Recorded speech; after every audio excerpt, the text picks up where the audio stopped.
Passar aqui pro Luan, né? Que ele vai falar aqui, né? A gente vai ficar aqui porque aqui tá sombra, mas depois vocês podem olhar com mais calma lá na frente. E tá tendo missa também, então a gente vai ficar aqui desse lado. Mas para dizer, depois quando vocês terminarem, tem um local super interessante para vocês conhecerem, que é o Foto Ativa. Esse prédio aqui que está com as portas abertas, onde eu estou apontando, tá? Foto Ativa é um projeto maravilhoso, que já tem 40 anos na cidade. Eles fazem, né, são fotógrafos que valorizam o patrimônio da cidade, a arte, tem sempre ação. Está aberto lá, vocês podem entrar, que deve ter atividades hoje, faz parte do circular também. Tá? Então, Foto Ativa é um projeto maravilhoso que valoriza também a nossa cidade, é parceiro do Circular, tem sempre ações ligadas à valorização do patrimônio, da história da cidade, da arte, tem sempre palestras e hoje tem atividade o dia inteiro, podem entrar lá para vocês conhecerem, tá bom?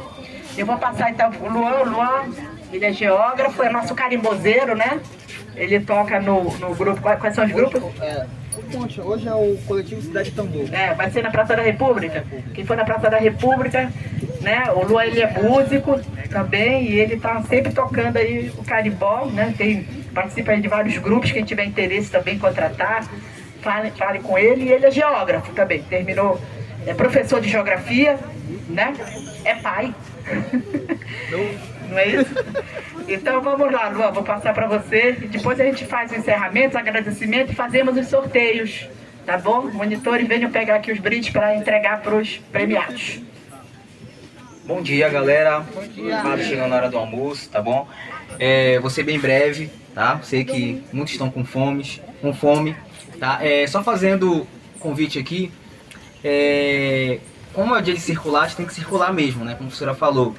Depois daqui do roteiro, na Praça da República, lá no anfiteatro, tá? Pra quem não sabe, o anfiteatro fica lá perto da Rua Oswaldo Cruz, tá? E aí vai ter a nossa roda de carimbó lá, o grupo coletivo Cidade Tambor. Então é uma grande confraternização de vários mestres de carimbó.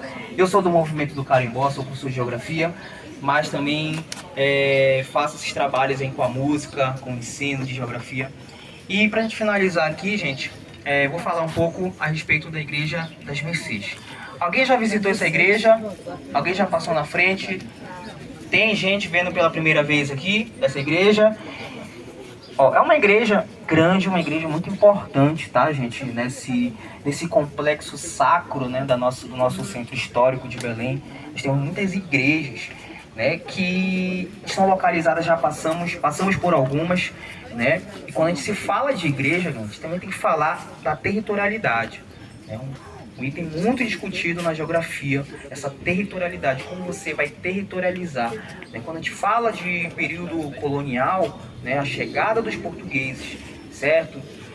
A gente vai ver que a territorialização portuguesa aqui nessa região amazônica, ela vai se dar por um método em que você vai utilizar tanto a força, né, mas também a persuasão, vou dizer assim, a catequização, né, visto que a Igreja Católica era muito aliada com a coroa portuguesa nesse período colonial, século XVII, mas especificamente aqui na Amazônia. Então você vai ter a política da cruz e da espada andando lado a lado aqui nessa região. Você catequizar os indígenas, então você vai ter a figura das ordens missionárias aqui, várias ordens missionárias, franciscanos, jesuítas. Você vai ter os mercedários, você vai ter também a força, os conflitos em que muitos indígenas foram dizimados pelos portugueses. Então você vai ter essa cruz e a espada. A cruz remete à catequização.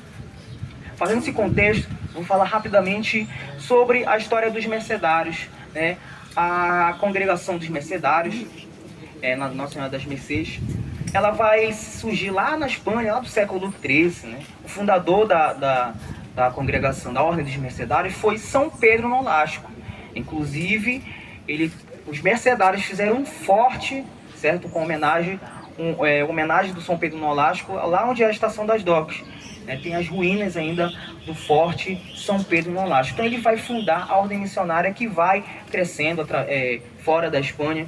E aí nós vamos chegar ao século XVII com já a figura do Pedro Teixeira também, um nome muito importante para a territorialização da Amazônia, né? Vai territorializar através dos rios, principalmente o rio Amazonas.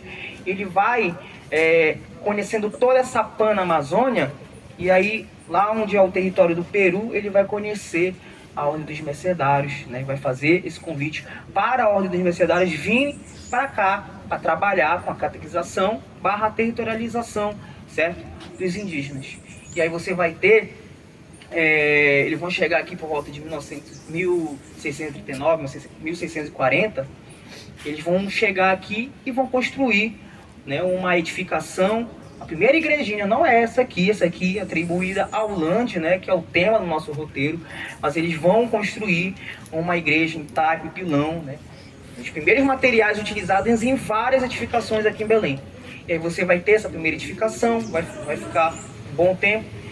E aí, como acho que o Kaique falou, a taipa e pilão não resiste muito aos processos erosivos, enfim. E aí você vai ter, já lá no século XVIII, a figura do Antônio Land já fazendo esse projeto, construindo. Você vai ter muitos traços envolvendo das obras do Antônio Land, né? Você vai ter muita figura do barroco, figura do neoclássico. Essa igreja aqui, gente, ela tem um formato convexo à sua frente, né? Uma questão peculiar. Poucas igrejas aqui no Brasil têm esse tipo de fachada à sua frente, na verdade, tá, gente? Então essa igreja, ela vai pertencer aos mercedários lá até por volta de 1794, 1777, vai ser construído, vai ser finalizado. E aí, um pouco tempo depois, os mercedários vão ser expulsos, né, do território amazônico. Não só os mercedários, mas muitas ordens missionárias, né, para quem já estudou lá nos estudos amazônicos, lá na escola, a política do Marquês de Pombal, né, o Diretório Pombalino. E uma dessas políticas era o fortalecimento português. E aí, como os religiosos, os missionários já não estavam mais atendendo essas demandas portuguesas, então eles foram expulsos daqui. E aí esse prédio, essa igreja e o prédio anexo, certo? Que era o convento dos mercedários também, vai ser do governo português. Eles vão se apossar desse prédio, tá? E aí, galera, só falando um pouco sobre o prédio anexo à igreja das Mercês, depois que os mercedários eles vão ser expulsos, esse prédio, como eu falei, vai ser de domínio português, vai funcionar como a alfândega, né? Muitos processos administrativos vão ser resolvidos aqui nesse prédio anexo. Vamos chegar também já lá no século XIX, por volta de 1835, com a Revolução da Cabanagem, como foi falado pela Ana Paula. Muitas edificações aqui têm uma relação direta com a cabanagem, né? Esse conflito, essa revolução, certo? Que aconteceu por volta de 1835. E aí esse prédio aqui, ele vai servir como um arsenal de guerra do governo português, né? O famoso trem de guerra, em que uma das batalhas mais sangrentas da cabanagem também vão ser desenvolvidas aqui. Essa batalha, conhecida como Batalha do Trem de Guerra. Beleza? E aí, esse prédio no pós-cabanagem, ele vai ficar vago, vou dizer assim, tá? Por um bom tempo. E aí, no início do século XX, né, a Arquidiocese de Belém vai dar uma função para esse prédio e vai passar a administrar a Igreja das Mercês, beleza? E aí, atualmente, a professora vai falar um pouco a respeito disso, mas atualmente esse prédio anexo aqui do lado, ele faz parte da UFPA, né, professora? Da UFPA, lá do curso de Conservação e Restauro, certo? Então, só para finalizar, com tudo isso que eu falei, gente, é visível, né? Na geografia a gente trabalha muito com essa questão da rugosidade espacial, né? De vários processos acontecendo pelo tempo, e as formas, elas resistem, sofrem algumas modificações, como foi falado também pelos meus colegas, para atender aquele determinado processo que estava passando, certo? Mas boa parte da edificação, ela resiste, né? Só para finalizar, de fato, nós vamos ter esse largo aqui, o Largo das Mercês, né, em volta da praça, certo? Que atualmente é conhecida como a Praça Visconde do Rio Branco, tá bom? Visconde do Rio Branco, muito importante, Barão do Rio Branco, né, muito importante para as políticas territoriais do Brasil no início do século XX, né? Vão ser um dos responsáveis pela compra do Acre, né, da Bolívia. E aqui você vai ter essa estátua aqui, esse monumento. Não é do Barão do Rio Branco, mas é o doutor José da Gama Malcher, político médico, também foi prefeito de Belém, foi interventor do Pará, indicado pelo Vargas. Então você vai ter essa homenagem que foi dada pelo Antônio Lemos, antigo intendente, né, de Belém, muito conhecido na história belenense. Então hoje, muitos não sabem, mas essa praça aqui é conhecida uma praça Visconde do Rio Branco, tá? Alguma dúvida, gente? Tudo certo? Muito obrigado, tá? Eu vou pedir a professora Roberta, veja bem, mais um prédio da UFPA. Olha como a UFPA está presente no Centro Histórico. A Roberta começou falando lá da intervenção, né? Não é nossa gestão, mas interviu aqui na Casa Rosada. E passamos pelo menos 3 lugares que estão sob gestão, né, da Faculdade de Arquitetura, inclusive, né?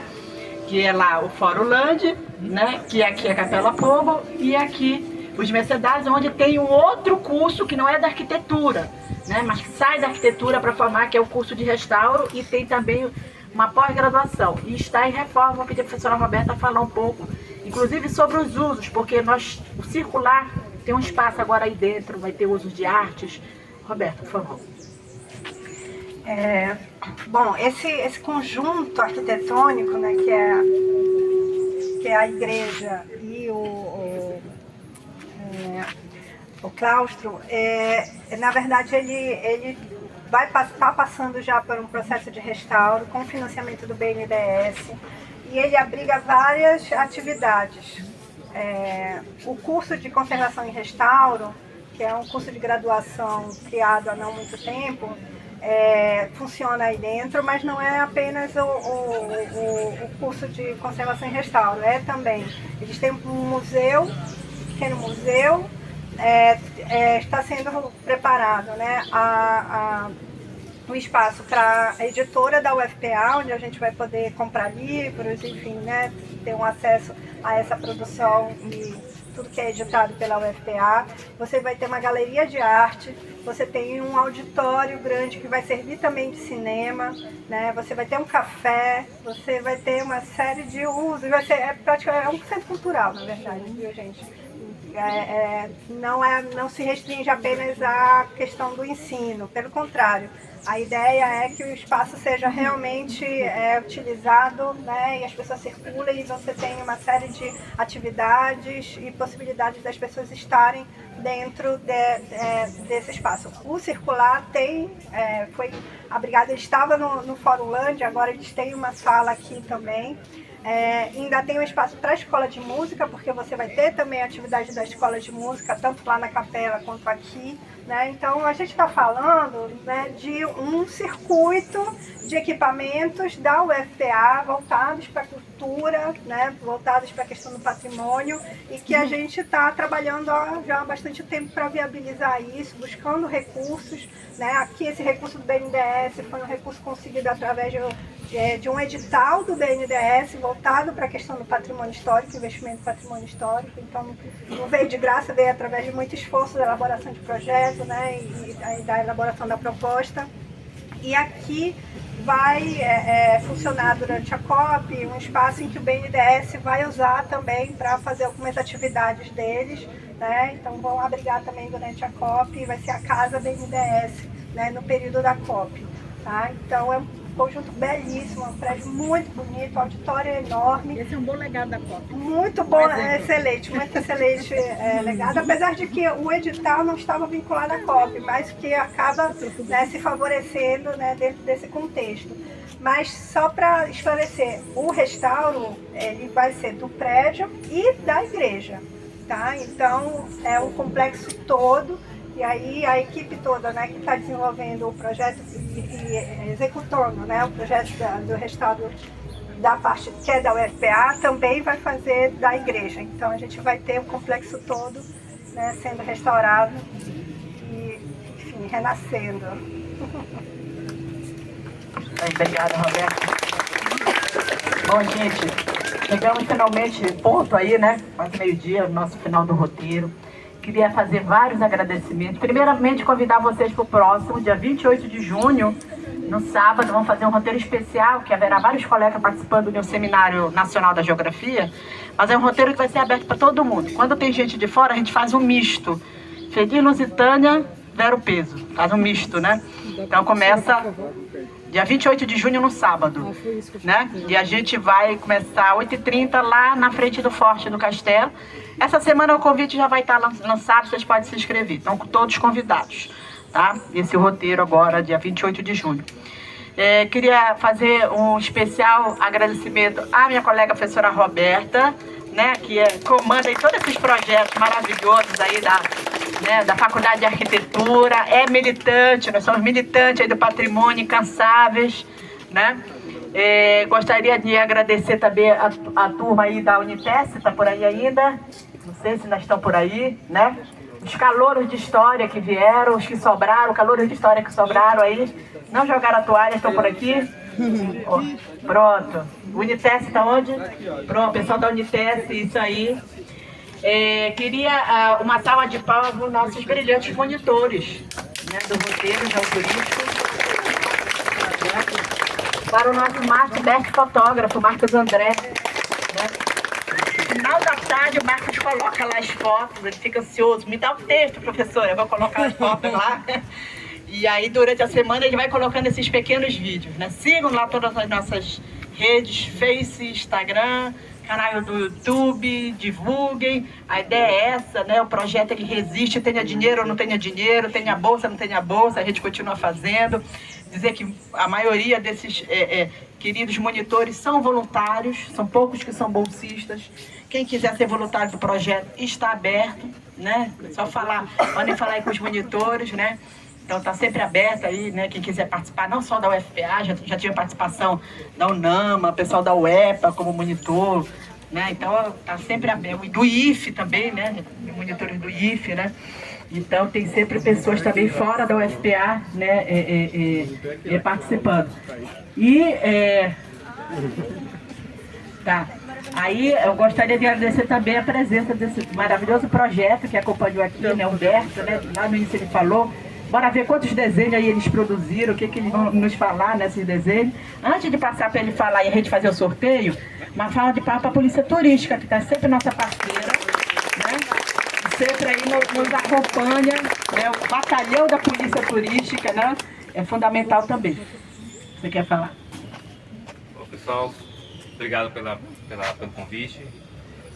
Gostaria de chamar só o pessoal que desenhou para vir aqui perto da igreja, que a gente vai fazer a nossa exposição aqui na frente. Enquanto vocês terminam aqui, é o momento que a gente coloca os desenhos ali, vocês podem caminhar ao redor e ver qual foi a produção. Tá? Licença. Excelente, maravilhoso. Estão convidados para vir todos os roteiros, hein? Venham, podem vir.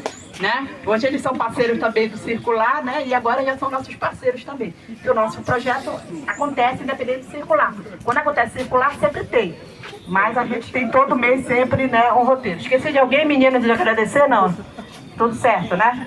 Então é isso.